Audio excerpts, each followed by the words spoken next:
Welcome to the deep dive. Today we're wrestling with a real paradox at the heart of the modern workplace. A huge one. Right.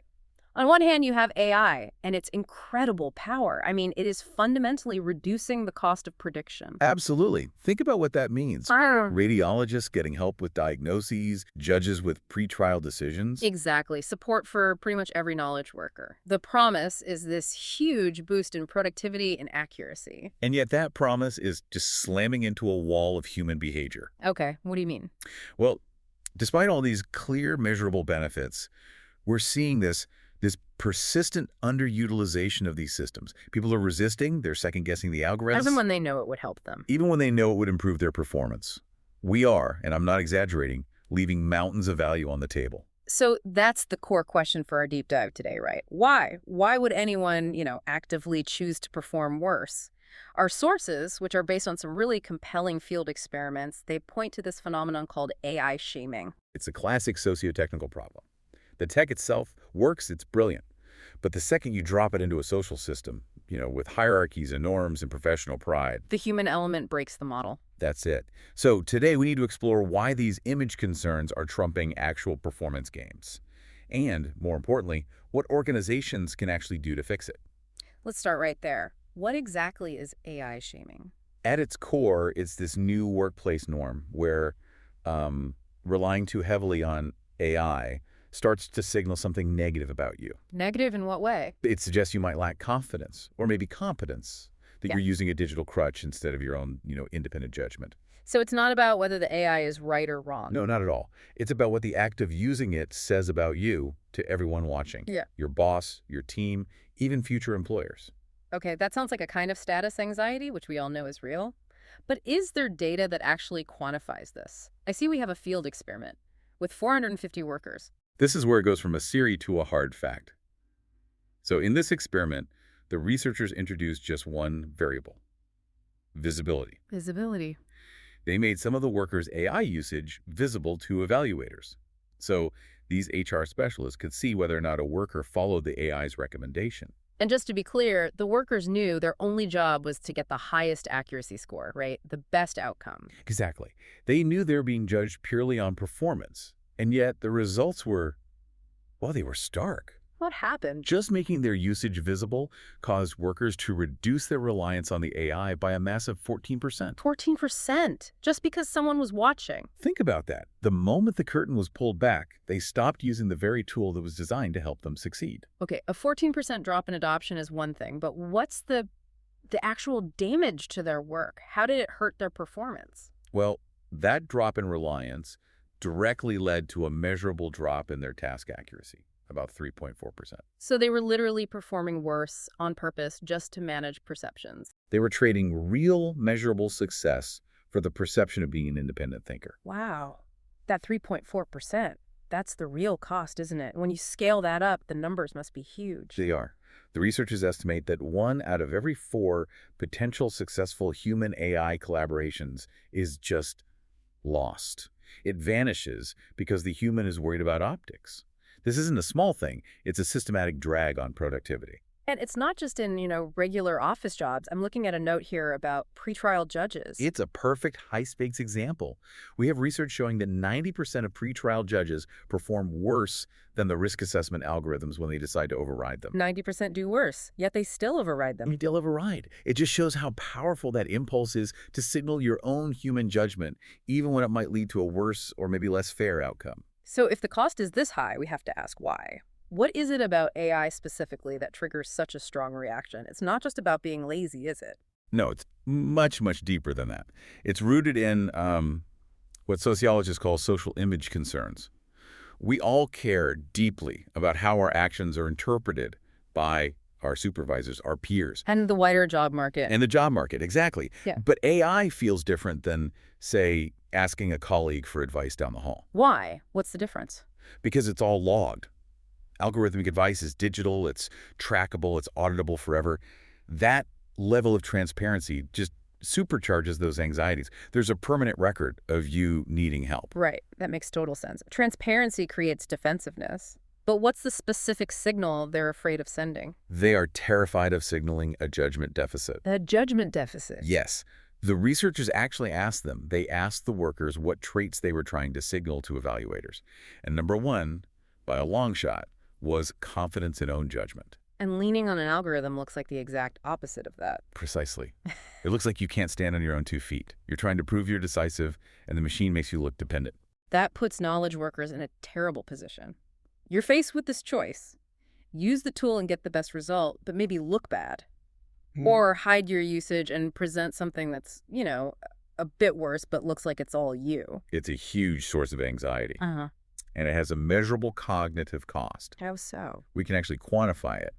The research showed that when their AI use was visible, workers spent about 10% more effort, around 2 extra seconds per decision. Okay, but did that extra effort, that extra 2 seconds, did it help them do better? Not at all. Really? The data is clear. This extra effort did not improve performance one bit. It was completely wasted cognitive load, purely defensive. It's mental energy spent on managing your image, not on doing the work. So that's the trap. You're stressed, you're spending more time, and you're getting worse results, all because of these unwritten rules about what competence looks like. And here's the kicker. The evaluators in the experiment confirmed this bias. They penalized workers more for 3 visible AI adoptions than they did for 1 incorrect answer made independently. You're kidding. So the perception of independent judgment literally is more valuable than actual accuracy. To the evaluators, yes. It's a feedback loop of stigma. Okay, so if the usual management stuff, like, just telling people it's okay to use AI doesn't work, we need real structural fixes. Absolutely. You have to change the system, not just try to change individual minds. The research points to about 4 major strategies here. Let's start with the first one. It seems to be about correcting this myth that high performers are these lone geniuses who don't need help. Right, what we call norm clarification. Organizations have to actively fight the stigma with social proof. You can do this with, say, usage audits or benchmarking. What does that mean in practice? You publish anonymized stats showing that, hey, guess what? Our top performers are actually using these AI tools all the time. You make it clear that high performance and AI adoption go hand in hand. Can you give us an example? Microsoft is a great one. They're developing these internal metrics called AI fluency. They're not just tracking clicks, they're tracking the quality of the interaction. How well did the person synthesize the AI's output? Oh, that's smart. It is, because by tracking and rewarding it, they are officially changing the definition of a high performer. It's about collaboration now. Okay, that's a powerful shift. So next, strategy B is about fairness in evaluation. You call it procedural justice. Yes. The goal here is simple. You have to separate the 2 things. Separate the act of using a tool from the assessment of the final work product. And you do that with a dual metric system. Exactly. You track outcome accuracy, the final result on one hand, and on the other you track process quality, how well the human integrated all the inputs, including the AI. How does a company like, say, Deloitte Consulting actually do that? It sounds complicated. They realized this was a problem, so they co-designed new rubrics with their teams. They completely stopped tracking raw adoption rates. Instead, they started assessing synthesis quality. Synthesis quality. Right.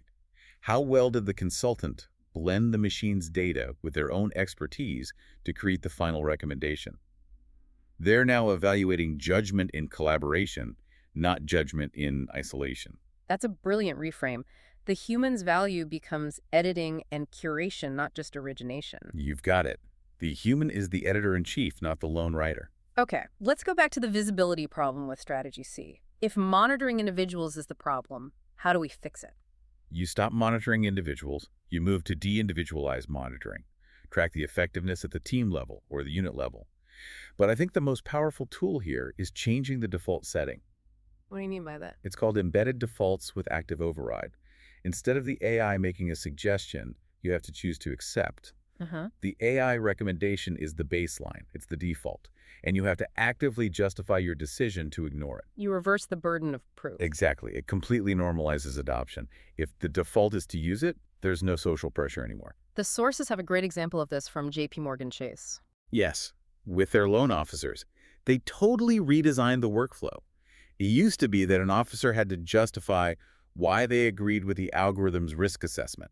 Which sends the signal that agreeing is unusual. Right. Now, their performance reviews focus on the portfolio's outcomes, like default rates. And if a loan officer overrides the algorithm, that's what they have to write a justification for. It changes the psychology from I have to defend using the machine to, I have to defend ignoring the machine. It's a fundamental shift. oh, okay, finally, the biggest, longest term challenge, the cultural shift, redefining what it even means to be a professional. This is the long game. It means updating your company's core competency frameworks. You have to explicitly start valuing things like algorithmic fluency and human AI synthesis. So you reward the person who's best at collaborating with the tool. Yes, you stop rewarding the expert who pretends to know everything and start rewarding the expert who knows how to leverage everything. The Mayo Clinic's approach sounds like a perfect example of this. They made AI use something that affirms a doctor's identity. They did. Yeah. They didn't just roll it out as another piece of IT. They launched a Precision Medicine Champions program. They framed AI integration as the next logical step in providing evidence-based, patient-centered care. So they tied the new tool directly to the oldest, most sacred values of the profession. Exactly. It went from being a threat to their identity to an enhancement of it. It became a point of pride. That makes AI collaboration a sign of being an expert, not a crutch for being incompetent. That really is profound. So, wrapping up this deep dive, it's pretty clear the biggest barrier here isn't the technology at all. It's us. It's our social norms. That's the crux of it. This is a socio-technical challenge through and through. The tech is ready, but our social systems just aren't structured to absorb it efficiently. Okay, so let's boil it down. What are the three big, actionable priorities for any organization listening to this? First, you have to separate outcome assessment from adoption monitoring. Look at aggregate data, not individual clicks. Second, deliberately redefine competence. Make collaborative judgment the thing you reward. And third, experiment. Try these things, measure what happens, and adapt. The path forward requires smarter tech, for sure, but maybe more importantly, wiser and more human-centered implementation. Thank you. This has been a fantastic deep dive. My pleasure. And for everyone listening, we want to leave you with one question to think about in your own workplace. How is your organization monitoring technology adoption, and what hidden signals might that tracking be sending to your employees about their real professional value?